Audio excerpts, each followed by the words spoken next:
Hey everyone, this video is a quick review on how to craft an introduction. I'm going to show you how to write this on paper because that's the way that works for me, and that's the way we'll be writing essays in the future.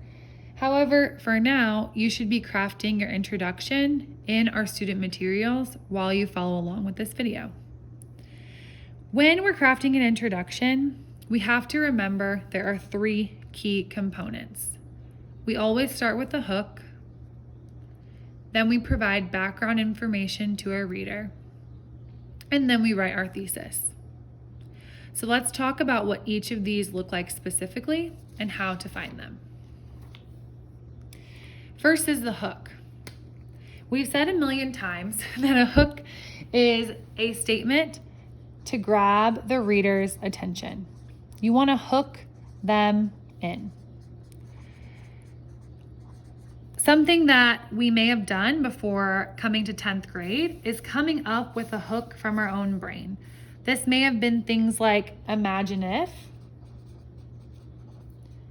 or have you ever, or other questions like this.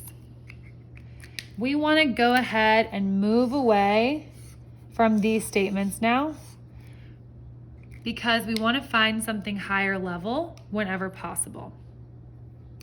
Some ideas of hooks that you could use may be statistics, which look like numbers or percentages that are surprising or shocking to your reader.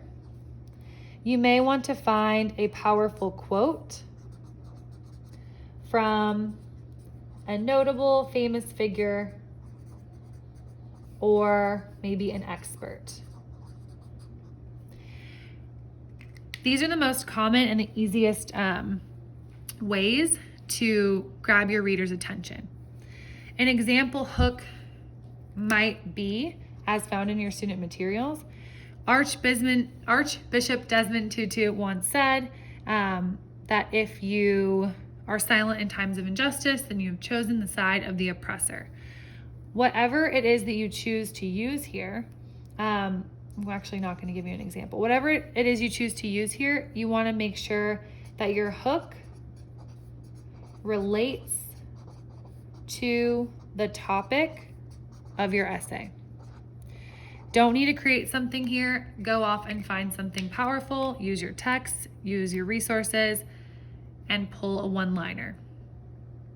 The area where you do have to do your own thinking and your own forming of opinions and ideas would be in the background section.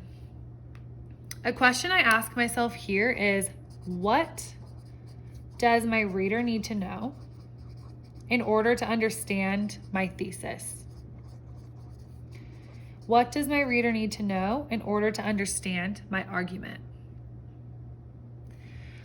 So something you want to do here is pretend your reader has never heard of what you're writing about. Pretend your reader is an alien from another planet and they don't know what immigration is. They don't know what feminism is.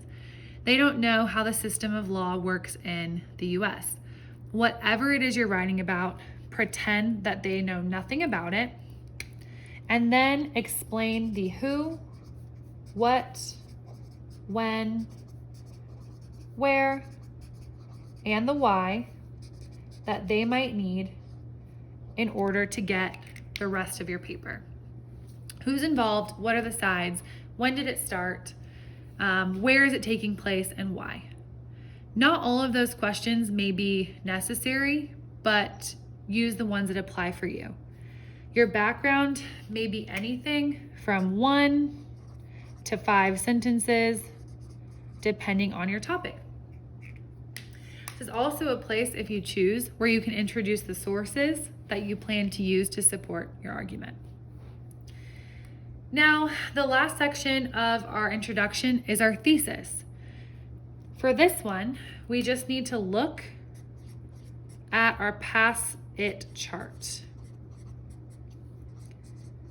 If you unpacked your essay using our Pass It system, then you can find the thesis written in the T section.